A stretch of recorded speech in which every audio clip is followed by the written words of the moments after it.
Everyone, hey, congratulations on this new film, Lumina. Thank you so much, Gary, and thank you so much for having us. Yeah, it's always a fun sci-fi alien conspiracy film, and a lot of things are so much happening in this film. So, Gino, tell us where the original idea actually came from for Lumina. Wow, I was like spending some time in Florida by my uncle's house, and I decided to write a movie about, you know, people's experiences with abduction and how that would affect their lives psychologically. And I was like, I want to do something like that. I want to see how people react. And, if you lost someone you love to abduction, how would you react? And what would you do to get that back? How far would you go for the person that you love, and like how far would you take it, and would you bring your friends along, and how would your friends react to that certain situation happening? So that's where I really got the inspiration for the Wow, movie. excellent. Eleanor and Andrea, tell us what initially drew you that you wanted to be part of this project. You want to go, I was Ellie? waiting for you to go. Yeah, I think because it's spreads across so many genres. So as an actor, there's so much for you to get your teeth into. Um, and it just felt like a real challenge actually. I've never read a script like it that allowed me to kind of show so much diversity as an actor and enjoy moments of action. We were allowed to do a lot of our own stunts on this as well. So I think we're always up for kind of testing our limits and finding a challenge. Yeah. Yeah, and for me, I think quite similar, but it was the genre itself. Well, there's a mix of genres overall, but on paper, when I read it, I was like, bring it on. Aliens, love it. Um, an adventure that sits at the heart of the film, love it. Um, the romance, which just makes the stakes be like really, really, really, really, really, really high, especially for my character, loved it. So it was a no-brainer. Andrea, let me throw this question about your character Delilah, because I feel like Delilah didn't need to go on this adventure, but yet she does. Tell us about why. What's her motivation? Is it just is her friendship runs that deep? Yeah. Yeah, I think she's really interesting because not only does she um love her friends, but she also tests her friends. She wants her motivation is to see because maybe she, you know her relationship with her family isn't as strong, and she always felt that her friends are her family. And I think she's just testing boundaries. She wants to see how far could she go, I think, in her relationships. Absolutely. And Gino, also, oh, go there's ahead. a beautiful young man sitting right in the middle of it all as well. Yeah. I was Eleanor. You could throw in. Tell us about this beautiful young man that Tatiana also endorsed. Oh, this beautiful young man. I know. Yeah, I definitely think that's an element as to why, for me personally, sorry to tread on your toes, Andrea, but as to why Delilah sticks around, because especially now that Tatiana is off the scene, like, is there perhaps the potential to kind of rekindle what Delilah and Alex had in the past. But yeah, we were just, we were absolutely on a friendship level smitten with Rupert, who plays Alex. So, no rivalry there in real life, unfortunately. Yeah, and yeah, and also just to like go back to the exploration of my character, I think it was it was quite interesting because I think Delilah is also trying to get in touch with her humanity. Like she's a high achiever in her work and stuff, and I think she wants one other motivation for her was to just be human Mhm. and go on an adventure and have fun as well, Well, whilst having all those feelings yeah, for yeah. that beautiful young man. Gino, from my understanding that this is a pandemic production. Could tell us about the challenges in moving this production to Morocco out of all the places in the world? Oh wow. We had envisioned it shooting in California, Mexico, Tunisia, Greece, Malta. Um, didn't work out, but we saw that Morocco had all the different locations, the desert, the ocean, the cityscapes, everything else. Like it could double for California because I live in LA. Um, we saw that it could give us a variety of locations, and that really presented itself like with a great opportunity to go over there and shoot. There was a cash rebate and everything else that was financially good for our production. Um, Also, it was very difficult to get over there because it was during the pandemic, and we had just come out of one of our producers got in a plane crash, and he recovered from that, and then we went to Morocco, and a lot of stuff happened in terms of like a lot of drama between like crews getting over there and people dropping off, and it created a really like interesting situation that was very difficult for us, but we got over those obstacles. And Morocco, like the crew I ended up getting with, the service production company that we work with, really came through for us at a very difficult time. I would say probably one of the most difficult times there was to shoot a movie in Hollywood was that time. 2020, my DP was Larry Smith at the time. He's a constant collaborator with Stanley Kubrick, and he went back for 4 days to London, and he couldn't come back because the second wave of COVID hit. And I lost my entire camera team, and then I shot with Raquel, and we did a great job on it. And we got some really beautiful cinematography and everything else. But we went through a lot of obstacles during that time, and but Morocco had the landscapes, and it presented us with some really beautiful like shooting opportunities from the desert to everywhere else. And we're thankful that we ended up going there. I think it was a memorable experience for us. Yes, absolutely. And I know no complaints from Andrea and Eleanor here having to, gosh, travel all the way to Morocco for during the pandemic. How was that experience? What was that country like for you both? Oh, it's beautiful. Yeah. Morocco's beautiful. The people, the colors, the food, the sky, the landscape was just incredible. You could see that in the film.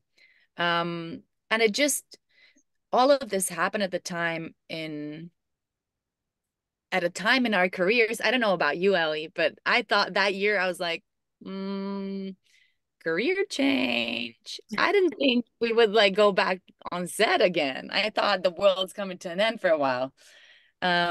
So it was so exciting to hear that, I'm gonna shoot a film in Morocco out of all places. And I've been to Morocco before, like 5 times before shooting Lumina. It's like one of my favorite places to travel. So it was great. Yeah, it came at quite a difficult time during the pandemic in the UK. We were just going into quite a serious lockdown. So Gina, thank you. You allowed me to escape the lockdown and just have a nice time. And there were still restrictions when we were over there. There were curfews, there was still social distancing, but we did have enough time, especially in Marrakesh. Obviously, Andrea, you'd been there before. She kind of showed me around. Just felt very glamorous at a time when we didn't know if we'd work again, when our friends were having to isolate at home. Very, very, very lucky. Very grateful. Very grateful for it. It was a blessing to have the actors and actresses I had, despite all the difficulties with production, and they really immersed themselves in the role, and we got some beautiful performances. Thank God. But it was the most difficult time to shoot a movie in the history. I've heard that from so many of my friends in Hollywood that worked on big productions that, they said it took a lot of guts for us to go out there in a foreign country at that time, that particular time, and shoot a movie. Yes, absolutely. And Andrea, Eleanor, tell us about seeing the production set. You know, the outdoors of Morocco is great, but the indoors is also amazing. And seeing the aliens for the first time, I want to hear what was your initial reactions. Well, Gino was very sneaky in that he didn't reveal anything to us before we arrived. So we kind of knew what was coming. Obviously, we'd read the script. We knew we were in for some sort of treat. But in the interest of getting some authentic reactions out of us, he really almost until he said action on the first take, we hadn't really seen anything. But it was just it really was amazing. Gino and his team and David, who was the set designer, did such an incredible job of absolutely transforming these sound stages, these enormous sound stages in the middle of Ouazzazate, in the middle of the desert. And it was, it was kind of, it was 360. You didn't just turn around and suddenly the experience ended. You were there, you were in there. It just felt so real. Yeah, it was incredible. I remember the first time Gino walked us on set, like in those studios. I was like, what? How long did it take you to do this? David, what an incredible guy. And yeah, he did a great job. And you, Gino, teaming up with him. Thank you. What a great idea. What a great idea. What a beautiful production. Um, It's actually, sorry to interject, but it's actually the biggest indoor sets ever built in the history of Africa. wow. So Star Wars with George Lucas built the biggest exterior sets in Tunisia, but we have the biggest indoor set on sound stages in the history of Africa for any sci-fi movie ever built. Over 50,000 square feet of sets. Wow. Yeah, That I believe that. It was enormous. Incredible. It was incredible. Yeah. that And the level of detail, and also to be around the audience, it was just so um it was so intense. It was so intense. It was so intense. And Anxiety. oh, yeah, I mean, I oh heightened my their God. anxiety with the aliens, the sheer size of the aliens and like, but if you're doing that, you're gonna go into alien movie. You gotta do practical effects, you gotta do visual effects, and Just combining both really like all that. full experience. most excellent. Gino, let me throw this one major last question to you. The debate of CGI versus practical effects. You use both in this film. Tell us about that.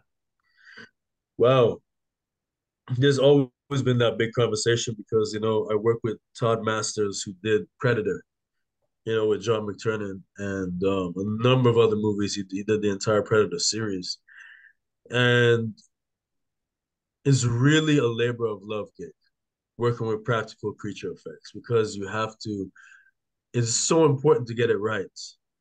So important to get the details right and like everything from the animatronics to everything else. And the debate is, oh, do we go CGI? Do we go practical? And to tell you the truth that you got to mix both.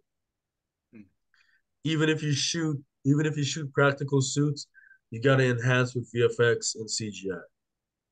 It really helps, even with the whole like from like motion tracking to mocap to everything else, motion capture like is really really necessary in movies right now, as well as the practical effects. You gotta blend both. I think both of them have their place in movies. Both of them play a very critical role in terms of like the filmmaking process, and both of them are extremely hard to execute if you don't have the right team to make sure they look good. Because you got to make sure it look believable. And practical effects can do that with animatronics, but also CGI with motion capture and performance capture. And they're doing overlays on suits and everything else. So I give my hats off to like my creature team, for the practical effects, and also my VFX team for coming in and making sure that the aliens and everything else are great. But yeah, I love the experience. It was my first time working with creature effects on set, and it was a very memorable experience. But I'm an advocate for both. Well said, well said. And just to wrap up, this film is full of conspiracy, alien conspiracies, UFOs, Men in Black. But there was one conspiracy that I could not wrap around my head. So I'm going to ask Eleanor and Andrea first what you think it is, and then hopefully Gino could step in on what the truth is. How does Alex afford such a big house in this film? I want to hear it from you two ladies first. The financial game, the financial realm. Woo! The game. What is it? What it's not? Maybe he's a nepo baby, or is it? Maybe I think there's some family money, and that's not why my character is with him. We're in love, but it doesn't hurt. Gino, you want to tell us the truth, or are you going to take that to your grave? He's spoiled. Let's just leave it as that gig. He's spoiled. He's very spoiled.